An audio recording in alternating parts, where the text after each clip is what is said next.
السلام عليكم ورحمة الله وبركاته. ازيكم عاملين ايه؟ من قناة بحييكم واقول لكم مني مليون تحية، وتحية لكل اخواتي وحبايبي اللي بيشجعوني بلايكاتهم وتعليقاتهم وكلامهم الجميل.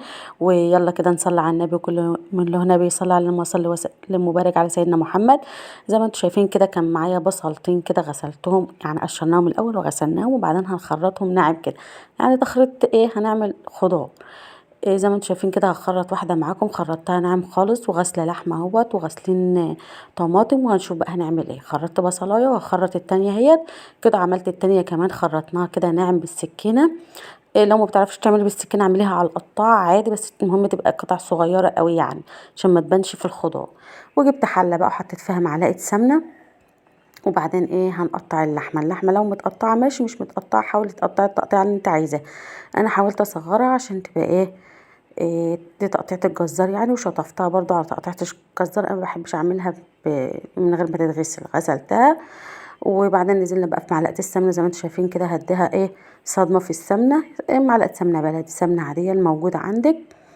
بديها صدمة كده وبشوحها يعني تشويحة كده انها تاخد اللون وبتاخد الصدمة كده. وبعدين نشوف هنعمل فيها ايه.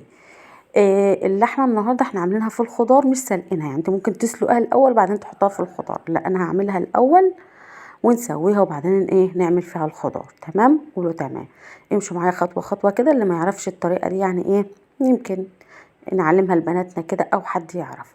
كده بديها الصدمه وبتاخد اللون اللي انتوا شايفينه دوت. وبعدين بركنها على جنب وبديها تشويحه كده في معلقه السمنه.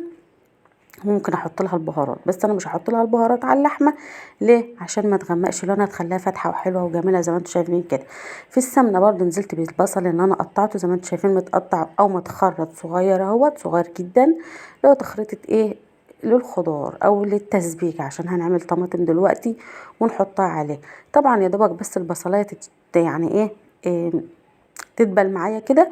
وهلف فيها اللحمه زي ما انتم شايفين كده. هلفها بقى لحد ما البصلايه تدبل معايا خالص وتبقى شفافه كده زي ما انتم شايفين كده. رغم ان البصلايه بنفسجيه اللي هي الفلاحي بتاعنا مش الابيض، بس هتبقى شفافه معانا برضو معانا، مش هتتحرق ولا اي حاجه زي ما انتم شايفين كده. اللوكه بتسلم عليكم اهيت. كده هبدا اضرب الطماطم بقى. طبعا لوكا واقفه معايا في المطبخ فحبت تضرب الطماطم يعني وتشاور لكم وتعمل لكم باي باي، وصممت ان هي اللي تضرب الطماطم في الكبه. في الكبه بقى في الخلاط زي ما تعمليها. هضربها زي ما انتم شايفين كده في الكبه بحبه ميه. والست لوكا اللي ضربتها اهو بصوا. شوفوا لوكا القرده بتضحك كده. الست لوكا ضربت لنا الطماطم بقى فهصفيها. طبعا في الخضار او في الطبيخ او في التسبيكه عامه، يعني في المحشي ممكن اعملها بقشرها، لكن في الطبيخ او الخضار لما اسبك لحاجه ما بحبش اعملها بقشرها فبصفيها زي ما انتم شايفين كده. البذر والقشره بتطلع. هناخد الطماطم بس او عصير الطماطم. طبعا احنا لفينا اللحمه في البصل، دي ممكن طريقه ممكن حد يعملها ويتبلها ويحط الملح على الطريقه دي. يعني اول خطوه ديت ممكن تبقى لحمه بالبصل كده تحفه، وتتبليها وتحط لها حبه الملح بس بعد ما تستوي تحط لها بق ميه بس. ديت اول حاجه لحمه بالبصل. طيب حطينا لها كده معلقتين صلصه بقى جاهزه، طبعا بعملها في السمنه في النص كده عشان ريحه المضه الحافظه. وبعدين هنزل بالطماطم. طبعا لما الطماطم تتسبك هتبقى لحمه مسبكه او اللحمه بالتخديعه. ودي وجبه تانية ممكن تبقى طبخه تتاكل بالعيش او تتاكل جنب الرز برضو. ان هي اول حاجه اول خطوه بالبصل دي لحمه بالبصل. دي لحمه بالتغذيه بس لسه هتستوي. حطيت لها بقى بابريكا وحطيت فلفل اسود وحطيت السبع بهارات. مش هحط الملح دلوقتي خالص ده بالنسبه لنا، لكن بالنسبه لو انت عايزاها مسبكه ممكن تحطي الملح. بس عامه الملح ما بيتحطش الا لما الحاجه تستوي. انا بحب احطها بعد ما اللحمه تستوي.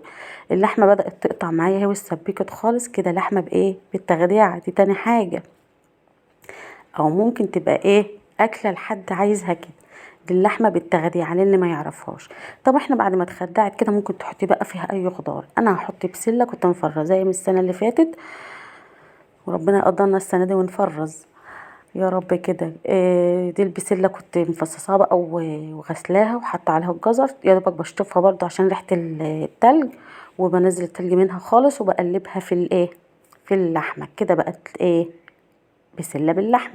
طيب بعد ما خدعنا حطينا الطماطم. ممكن تحطي بطاطس، بسله، كوسه، فاصوليا. ممكن فاصوليا خضرة، ممكن فاصوليا ناشفة، بس الناشفة واللوبيا بتتسلق وبعدين تحطيها على اللحمة بعد ما تتخدى.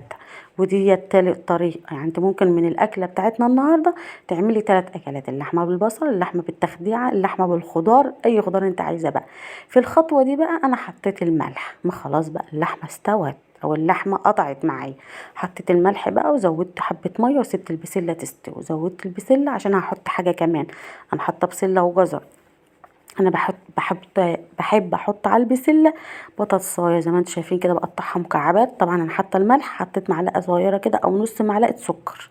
ليه بقى؟ عشان الصلصه ما تحميش على الصدر كده وتعمل حموضه. نص معلقه سكر صغيره كده مش هتعمل حاجه.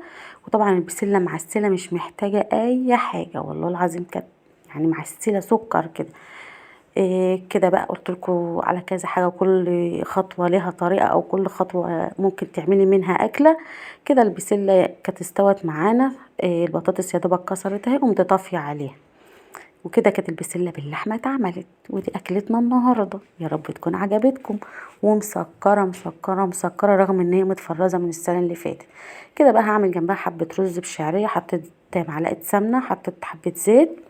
هحط الشعرية برضو تتحمر في ثانية كده. ممكن تعملي بدل الشعرية لسان عصفور، ممكن تعملي حبة رز برضو تحمرهم. لو ما فيش شعرية من نفس الرز تحمري حبة رز وتعملي رز، يعني حبة من الرز كده تحمرهم زي الشعرية كده وتنزلي بالرز.